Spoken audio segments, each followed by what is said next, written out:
Karis kai erene apo tuteu humin. Kasih dan damai sejahtera dari Allah Bapa kita beserta dengan saudara-saudara kalian semua. Nah, itu karis kai erene apo tuteu humin. Gitu ya.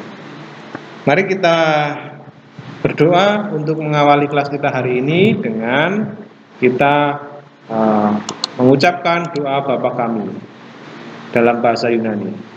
1, 2, 3. Pater hemon ho entoi suranois, hagiasteto to honumasu, helteteo he basiliasu, geneteto to telemasu, hos en uranu kai epikes.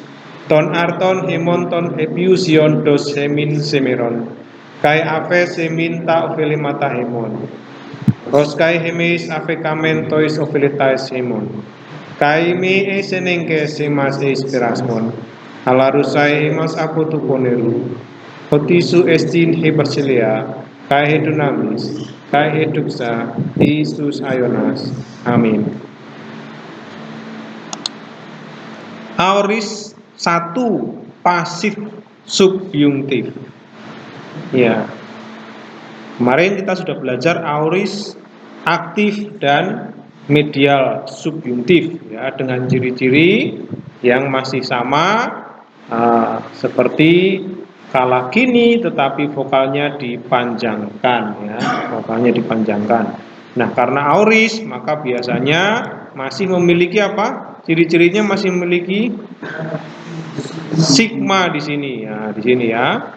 Ini contohnya kalau kita lihat agapau menjadi agapeso. Ya. Poio menjadi poeso, poieses dan seterusnya. Jadi ada akhiran yang dipanjangkan dan ada sigma di dalam kata tersebut. Ada penambahan sigma. Oke.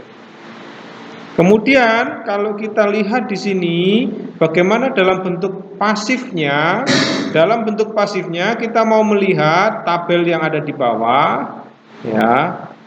Bentuk pasif indikatif bentuk pasif aoris ya.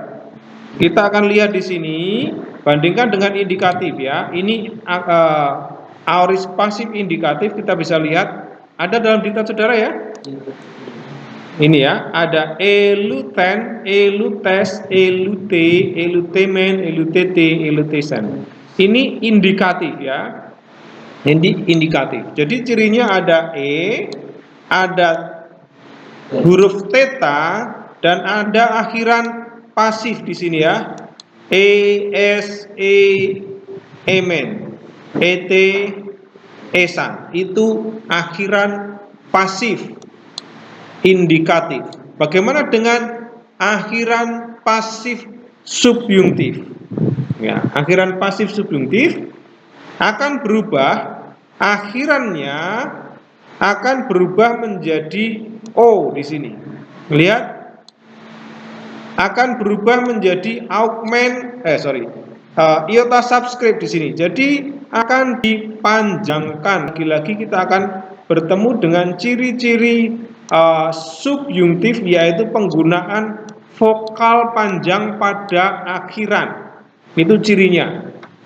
Ya, ciri subjungtif adanya vokal panjang pada akhiran. Nah, ciri pasif juga masih terdapat di dalam huruf apa? Lihat, ada ciri yang menunjukkan itu pasif. Ada huruf apa? Lihat, yang mencirikan itu pasif adalah huruf theta nih, lihat. Huruf theta selalu muncul di sini. Ini adalah ciri-ciri pasif, baik indikatif maupun bentuk aoris, semuanya menggunakan huruf theta di tengah. Lalu apalagi bedanya dengan indikatif? Apalagi bedanya kita lihat, kalau indikatif ada augmen ya, ada tambahan e di awal ya, ada tambahan e di awal kata. Lihat di sini, ini indikatif. Tetapi untuk subjungtif tidak terdapat e di sini. Tidak ada e. Ya, jadi luo akan menjadi luto, lutes, lute, lutomen, lutite, lutite, ya. Eta dan epsilon, lutete, lutosi. Ya. Oke. Jadi bentuk subjungtif memiliki akhiran primer. Lihat seperti ini ya, akhiran primer, dan ditandai dengan omega atau eta yang berkontraksi dengan e pada akhiran pasif. Ya, berkontraksi itu akan ketemu, ya, akan ketemu. Jadi sebenarnya itu adalah akhiran e, ya, akhiran e, karena ini apa namanya, primer itu menggunakan akhiran e tetapi berkontraksi dengan o dan e, maka akan menjadi vokal panjang. Etanya akan menjadi iota subscript. Di sini ya ada tanda iota subscript. Jadi kalau ada tanda iota subscript itu menunjukkan bahwa kata tersebut adalah subjungtif ya. Oke, ada aksen juga, aksen sirkumfleks. Nah, kemudian sekali lagi subjungtif tidak memiliki augmen, dan pengertian pasif berarti subjek terkena tindakan, sama seperti indikatif. Nah, apa bedanya Pak dengan indikatif dalam hal terjemahan? Nah, ini dia. Masih ingat apa fungsi subjungtif itu? Kemarin kita bisa memahami bahwa subjungtif itu bisa digunakan untuk apa saja?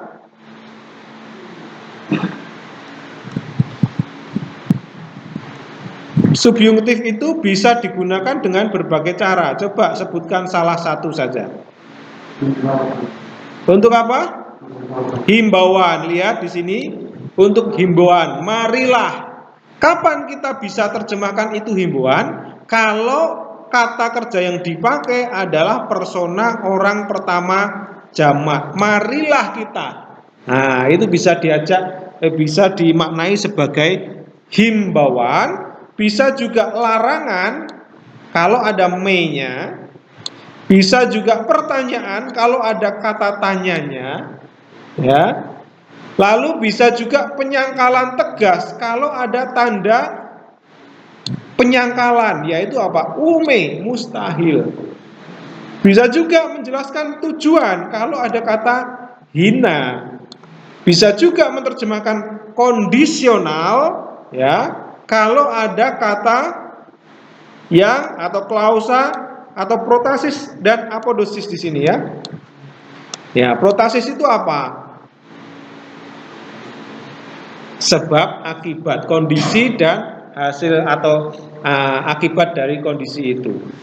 Nah, lihat di sini contoh bisa ditandai dengan e, bisa ditandai juga dengan ean. Nah, ini ya, kalimat bersyarat ya.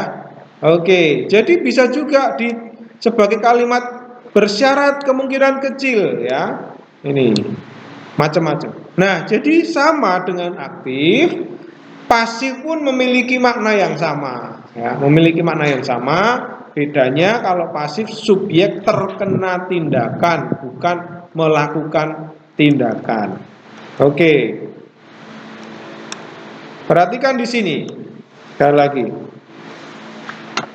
Ini ciri-ciri. Kata benda yang berakhir dengan vokal pendek a, e, o pada umumnya akan diperpanjang setelah e atau i atau ro. Ya, ini atau ya, sebelum akhiran. Contoh, poyo akan menjadi poyeten. Di sini ya, e-nya akan berubah menjadi eta ya, sebelum akhiran ya, sebelum ada akhiran ini. Genao a akan berubah atau diperpanjang menjadi gene, geneten ya. Vanero dalam bentuk aorist pasif akan menjadi evaneroten. Ya, ini evaneroten. Ini yang indikatif ya. Ini yang indikatif. Kalau apa namanya? Kalau subjungtif tidak ada e-nya ya, tidak ada e-nya. Oke. Lalu beberapa kata teleo, vokal e tidak diperpanjang tetapi menambah sigma sebelum t sehingga menjadi etelesten. Jadi e-nya dari kata teleo ini tidak menjadi tele menggunakan eta tetapi telesten. Nah, ini dia, tidak diperpanjang. Lalu bentuk future pasif subjungtif dibuat dengan menambahkan kata dasar aorist pasif tambah somai. Ya, contoh luto akan menjadi lute somai. Ini bentuk future pasif subjungtif ya, future pasif subjungtif. Oke. Nah, infleksi future kata kerja pasif subjungtif. Lihat di sini, lutesomai, luteso, lutesetai, lutesometa, luteseste, lutesontai. Ini kala yang berbeda, tetapi sama-sama pasif ya, sama-sama pasif. Kalau tadi aorist, ini future. Kalau future hanya ditambah so di sini, somai, se, seta, someta, siste, sontai. Nah, ini dia. Jadi kalau kita perhatikan ya hampir mirip ya, hampir mirip dengan indikatif ya. Hampir mirip dengan indikatif, hanya ini diperpanjang. Ya. Hanya ini diperpanjang. Oke. Itulah kata kerja subjungtif. Nah, sekali lagi bagaimana cara kita menerjemahkan? Masih sama seperti kata kerja yang lain, hanya akan berfungsi sebagai macam-macam tadi, larangan, ajakan, kondisional, syarat jika memang ada kata-kata yang menekankan penggunaan itu. Nah, jadi tergantung apakah di dalam kalimat itu saudara mendapati misalnya di situ nanti ada kata ean, atau ada kata me ya, misalnya di sini ya, me, atau mungkin saudara akan mendapati kata apa lagi, an, apa lagi ya, hina. Maka kalau ada kata ini di dalam kalimat, ada kemungkinan bahwa kalimat tersebut menggunakan modus subjungtif. Ya, modus subjungtif. Oke, itulah ciri-ciri dari modus subjungtif dengan diatesis pasif. Ada beberapa kosakata yang juga akan kita hafalkan, kita review. Ya, di situ ada kata anaginosko. Kita pernah membaca ginosko ya. Ginosko itu mengetahui. Kalau dengan preposisi ana, nah ini kalau diliteralkan, ana itu naik, ginosko itu mengetahui, naik mengetahui. Berusaha naik untuk mengetahui. Bagaimana caranya naik untuk mengetahui? Nah, itu artinya membaca ya. Ya. Lalu ada anoten. Anoten itu adverb atau keterangan ya, dari atas atau lagi. Ini keterangan. Lalu ada aurion, itu artinya besok. Ya, ini keterangan semua. Ini ada beberapa keterangan. Ada engus, itu dekat. Epaurion, itu keesokan harinya. Itu adverb ya. Semua adverb ini saya taruh di sini ya, supaya kita makin banyak kosakata yang kita pahami. Sekali lagi ada keterangan besok, dekat, keesokan harinya, atau dari atas atau lagi ya. Lagi, anoten, aurion, besok, engus, dekat, epaurion, keesokan harinya. Ya, jadi kalau saudara mengatakan, kapan mau pergi? Besok. Kita harus bilang apa? Ya. Besok bisa ya. Oke. Ada luseo, saya sedang berduka. Ada opu, ini juga kata keterangan penghubung ya, kata keterangan penghubung seperti yang begitu ya. Nah, ini bisa di mana. Nah, oke. Kemudian ada poten, itu juga keterangan interrogatif dari mana. Lalu ada salewo, saya gemetar, dan staro, saya menyalipkan. Stauro. Oke, saya menyalipkan. Oke, itu adalah kosakata yang akan muncul di dalam beberapa latihan soal di bawahnya. Oleh karena itu kita mau melihat latihan soal yang mungkin akan menggunakan kosakata tersebut.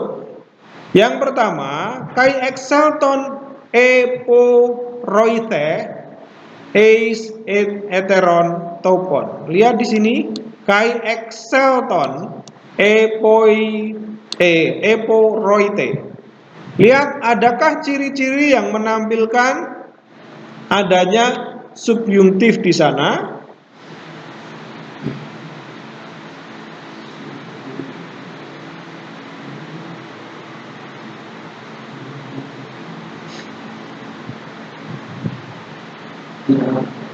Ada? Bagaimana dengan eporoite? Aorist pasif indikatif bisa jadi. Bagaimana dengan excelton?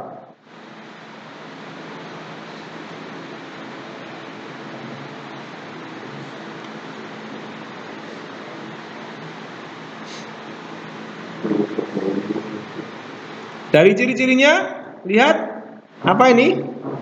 Partisip. Ini sudah langsung tahu kita ya, itu partisip Pak. Nah, ada ciri-ciri on di sana ya.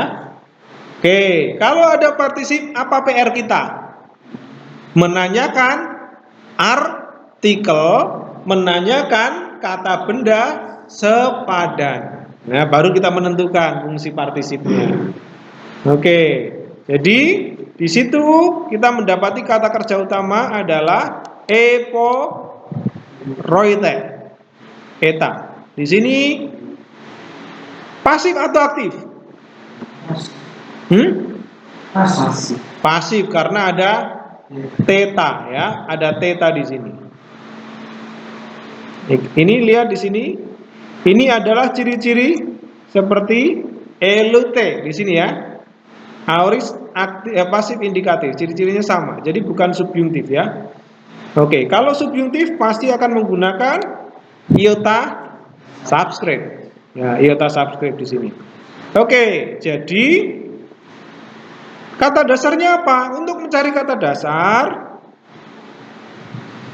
kita bisa menghilangkan akhirannya. Akhirannya apa? Kalau T ini ya, ini akhiran sampai di sini. Ini akhirannya. Karena theta adalah tambahan, lalu augmentnya juga kita akan hapus. Lalu tinggallah oreu. Apakah itu berakhir dengan o?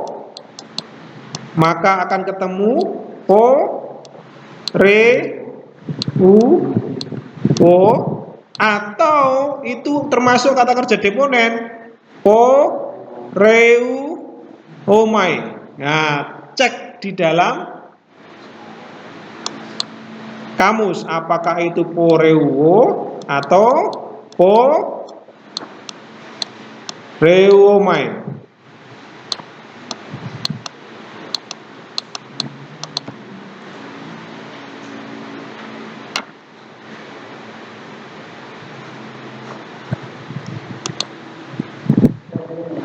Apa? Poreumai, betul. Apa itu poreumai? Pergi, itu berarti kata kerja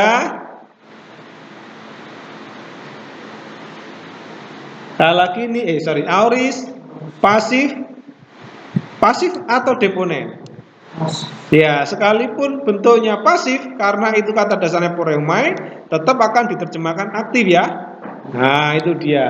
Kalau kata dasarnya menggunakan omai, sekalipun itu bentuknya pasif, akan tetap kita terjemahkan aktif.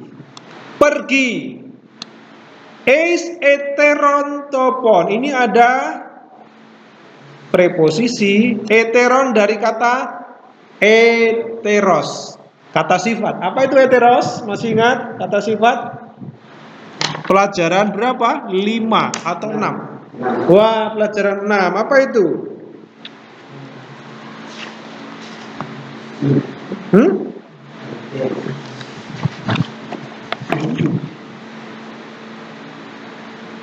Pelajaran 6? Lain, yang lain. Ini kata sifat ya. Kata sifat. Lalu di sini ada topon. Dari kata topon itu berarti kata dasarnya apa? Topos. Apa itu? Tempat. Ya, jadi dia telah pergi ke tempat yang lain. Excelton. Apa itu? Ciri-ciri apa ini? Partisip, betul. Tapi partisip apa? Kini atau aorist? Elton itu hanya terdapat di dalam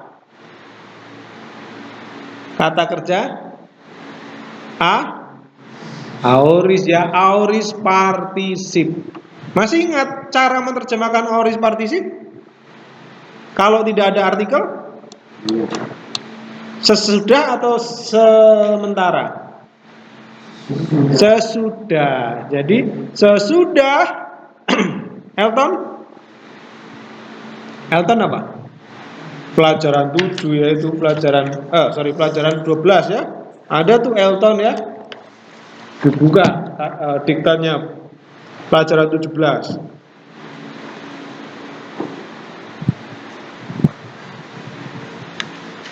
Ada ya? Aorist 2 di tabel yang kedua, tabel yang sebelah kanan. Kata dasarnya apa? Erkoma ya.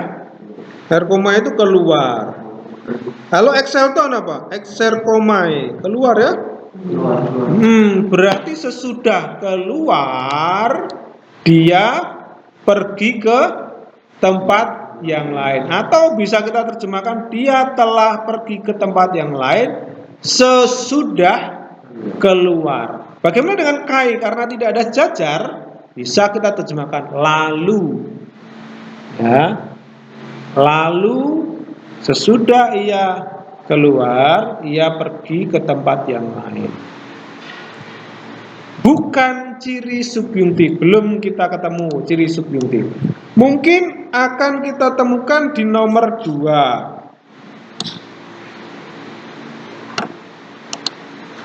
Kita lihat nomor 2. Di sini ada kata anoten, ini keterangan, adverb. Saudara tahu tadi adverbnya apa artinya? Anoten? Hah? Dari atas atau lagi, betul. Ini dari atas atau lagi. Oke, coba diterjemahkan satu persatu. Lihat di sini ada kata kerja. Yang mana kata kerja? Satu, ada Lego. Ada apa lagi? Kata kerjanya yang mana? Lihat di sini. Genete. Eta. Genete. Apa lagi? Idein. Nah, dari kata orao, idon, ya. Idon. Ada kata kerja apa lagi? Sudah ya? Coba lihat dari ciri-cirinya. Ini kata kerja modus apa?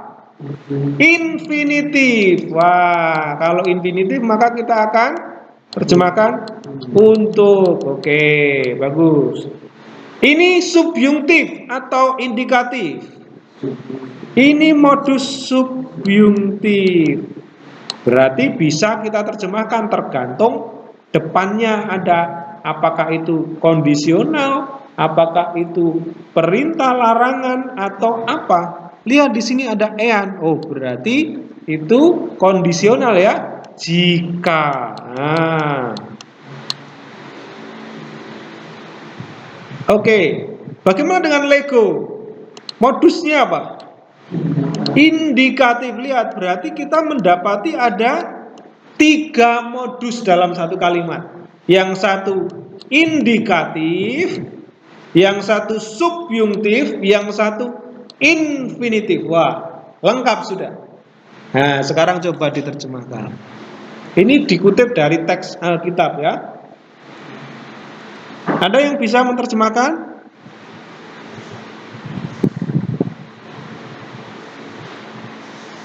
Boleh dibantu dengan kamus kalau lupa ya. Tis itu kata ganti ya. Lihat di bab berapa tuh? Bab 11 ya, kata ganti.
Oke, ada yang mau mencoba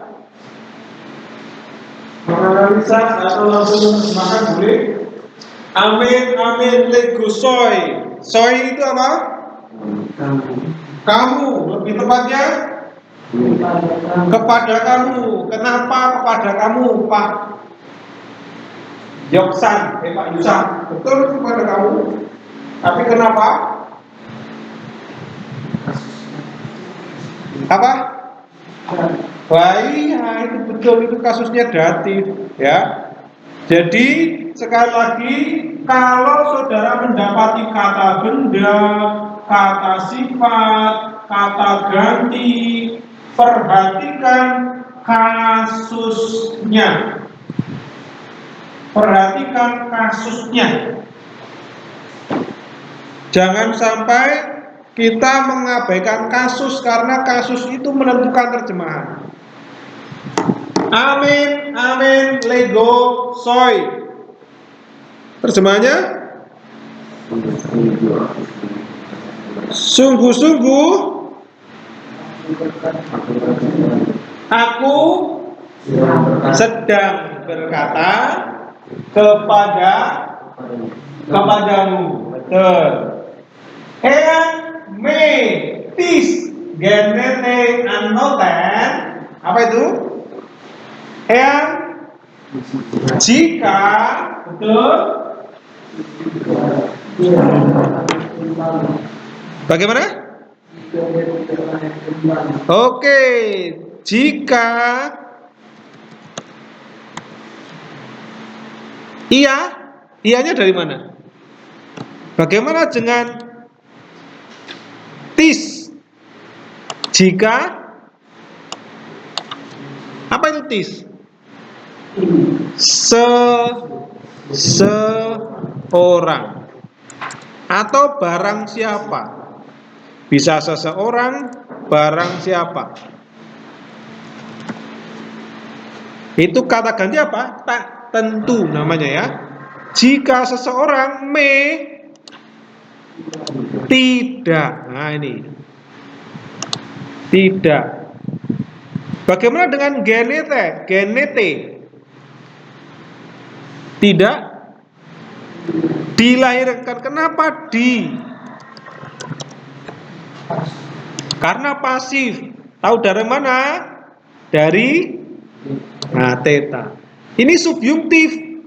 Ya, kita tidak perlu menambahkan apa-apa di dalam terjemahan sekalipun itu subjungtif ya, karena sudah diterangkan dengan kata jika ini. Auris, Pak. Bisa nggak kita terjemahkan jika seseorang tidak telah dilahirkan? Ya nggak perlu ya, kalau ada tidak kita nggak perlu menambahkan telah. Oke, anoten. Apa itu anoten? Kembali atau apa tadi? Pilihannya apa? Dari atas, apa lagi? Lagi. Nah, itu pilihannya ya. Dunatai ide. Dunatai itu apa?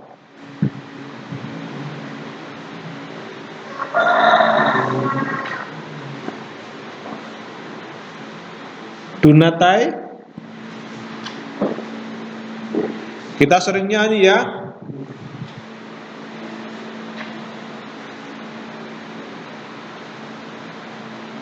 Kita sering nyanyi lagu apa itu?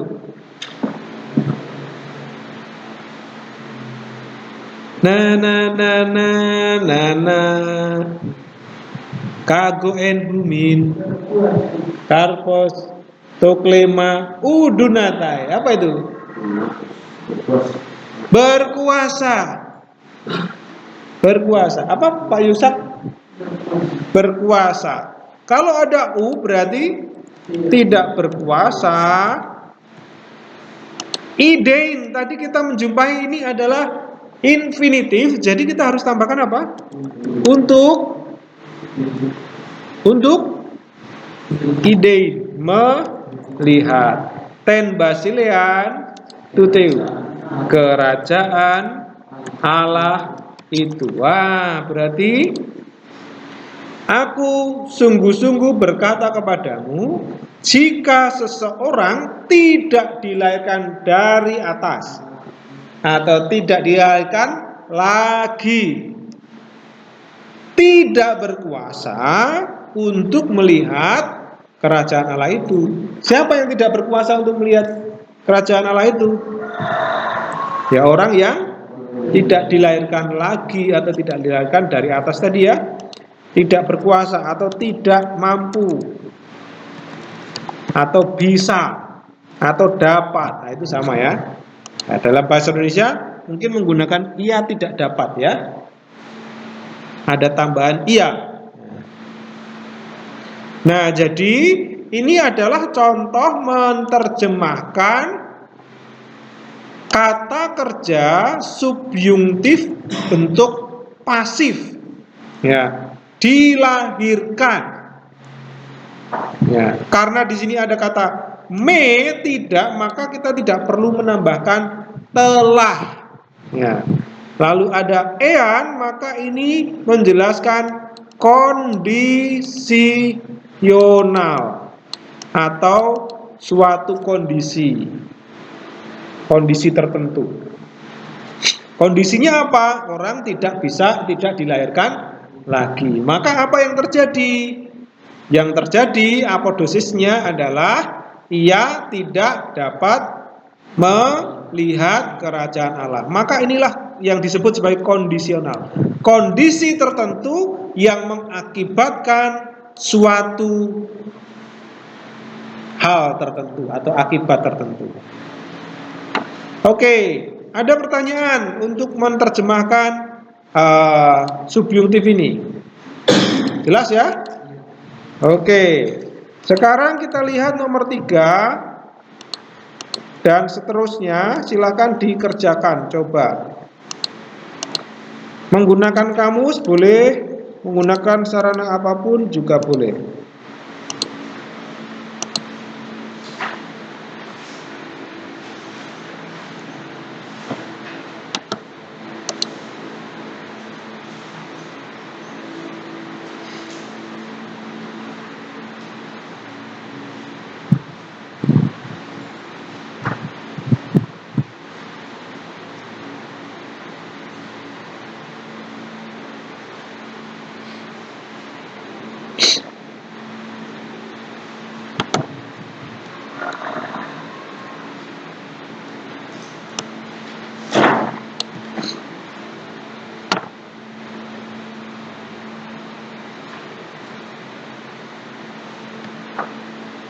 Silakan dikerjakan.